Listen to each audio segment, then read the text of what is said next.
Thrissur കയ്പമംഗലത്ത് pan masala വിൽപ്പന കേന്ദ്രങ്ങൾ പൂട്ടിച്ചു.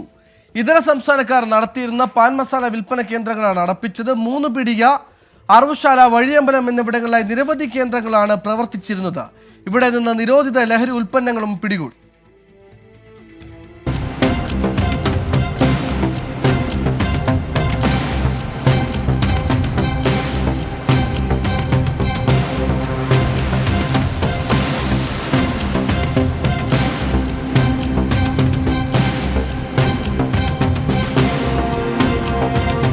കഴിഞ്ഞ ദിവസം അറവുശാല എന്ന സ്ഥലത്ത് ഇതര സംസ്ഥാനക്കാർ നടത്തിയിരുന്ന ഹോട്ടലിൽ നിന്ന് കഞ്ചാവ് പിടികൂടിയിരുന്നു.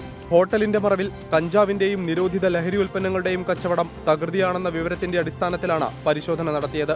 ഇതിനു പിന്നാലെയാണ് പിടിയിലായവരുടെ സുഹൃത്തുക്കൾ നടത്തുന്ന പാൻ മസാല കേന്ദ്രങ്ങളിൽ സമാന രീതിയിൽ ലഹരി വിൽപ്പനയുണ്ടെന്നും വിവരം ലഭിച്ചത്. ഇതിനോടനുബന്ധിച്ച് പഞ്ചായത്ത് ഭരണസമിതി തീരുമാനപ്രകാരം പോലീസും പഞ്ചായത്ത് അധികൃതരും ആരോഗ്യവകുപ്പും ചേർന്ന് നടത്തിയ പരിശോധനയിലാണ് കയ്പമംഗലം 3 പിടിക, അറവുശാല, വഴിയമ്പലം എന്നിവിടങ്ങളിൽ പ്രവർത്തിച്ചിരുന്ന കടകൾ പൂട്ടിച്ചത്. കടകളിൽ നിന്ന് നിരോധിത ലഹരി ഉൽപ്പന്നങ്ങൾ പിടിച്ചെടുത്തു. SI N Pradeep, health inspector Binoj, panchayat president Shobhana Ravi, secretary Ratheesh എന്നിവരുടെ നേതൃത്വത്തിലാണ് കടകൾ പൂട്ടിച്ചത്.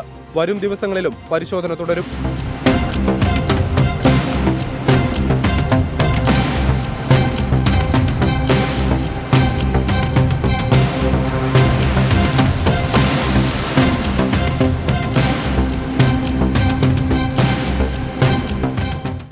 തൃശൂർ.